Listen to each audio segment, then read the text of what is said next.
listen, taxes will be the number one issue you face in the future. So you've got to get rid of the tax and move it into something that's protected, guaranteed, and tax-free. So that's so good. Tom, I want to talk to you just about a couple of more things. I know that in Don't Worry, Retire Happy, you talk about how important it is that you work with a financial professional that has qualifications, a financial designation. I mean, anyone can get a license, pass a test to sell something, and they can be on radio, TV, and sell all kinds of stuff. Doesn't mean they're necessarily qualified. Both myself and my son Hunter, we're retirement income certified professionals through the American College. I'm also a certified financial fiduciary and a certified annuity specialist. But here's the thing that's interesting. When we went through the RICP course with Dr. Wade Fowle through the American College, you know, they have to be agnostic regarding what products that you use to fund your retirement. They really don't care if it's stocks, bonds, mutual funds, annuities, life insurance.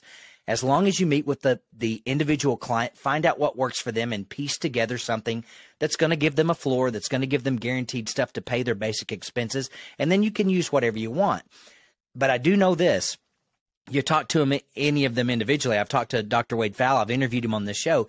He loves annuities. He's pro annuity. He talks about how important they are. He wrote Safety First Retirement Income Planning. And so why is it that so many PhD people are all behind annuities and flooring approaches to income, but then there are people that say bad things about them, things that aren't true? Why is it that they do that, Tom?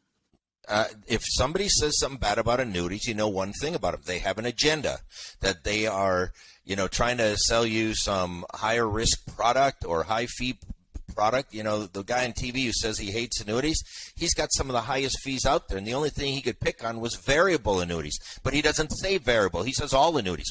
Well, most annuities are not even fee products. He doesn't say that, you know.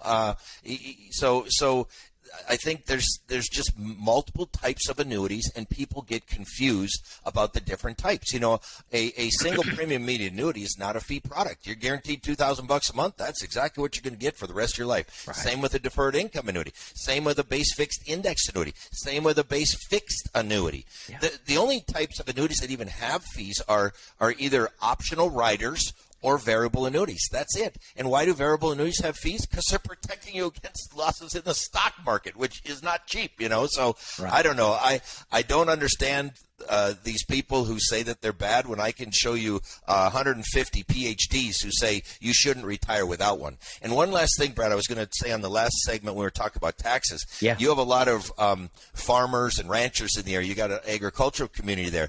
I would always say to the ag people, I say, would you rather pay tax on the seed or pay tax on the harvest? See, a Roth IRA, you're paying tax on the seed. But a regular IRA or 401k, you're paying tax on the harvest. And I don't know a single farmer in America who would rather pay tax on the harvest than tax on the seed. So good. So good.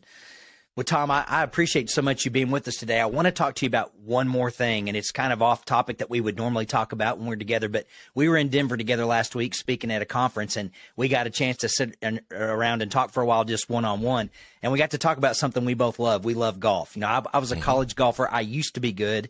Now I'm just kind of scary dangerous if I can hit some balls, but because I have to work. But you now are entering that semi-retired stage where you get to play quite a bit, and I know you live in the land of golf in the Phoenix area.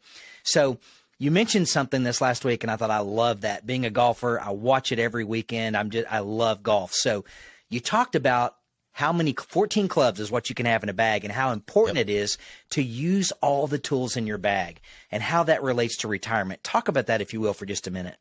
Yeah, so, you know, you think about it, you have a driver in your bag, and that's what you use to tee off on the longer holes. You have wedges that you use to chip around. You got a putter that you putt. You got irons that you can come in from different distances.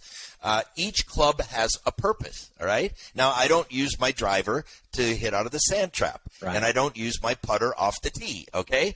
But there are some financial advisors who only have one or two tools in the bag. Oh, I just do manage money. I don't believe in long-term care insurance. I don't believe in annuities. I don't believe – well, that's stupid. It'd be like saying I don't believe in a putter. I only believe in drivers. Drivers and three woods. That's all I believe. I mean, it'd be stupid. So I think the financial advisor who does not use all the tools in their bag is not the right advisor for you. You want an advisor who says, look, everything's open. What do you want? What are your goals? And let me put together a plan that's going to do that for you the best. I'm going to create the optimal retirement situation for you. And managed money alone can't do it. Annuities alone can't do it. Life insurance alone can't do it. But together, and that's what all the research shows, together, these products can work well. You can have the investments that can fuel your growth and protect you long-term inflation. You can have the guaranteed income. Then you can ladder it so that can grow too if you wanted to. And then you can pay your basic expenses out of that, and much more efficiently, by the way, than an investment portfolio. Investment portfolio, they're saying now you should only take out about 3.2%.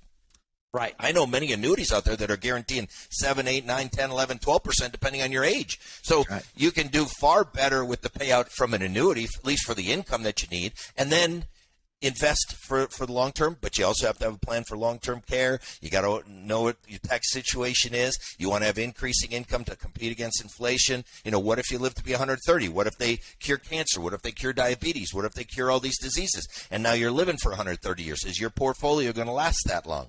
See, guaranteed lifetime income pays you no matter how long you live. And so there's just so much out there. And, I encourage people just to read the books. The books are loaded with all the references that I use. All the PhDs are quoted in there. You can check up all my stuff. I always tell people, do your due diligence on me just like you would on anybody else. But my stuff is backed by math and science. So that's absolutely what I got to say today, Brad.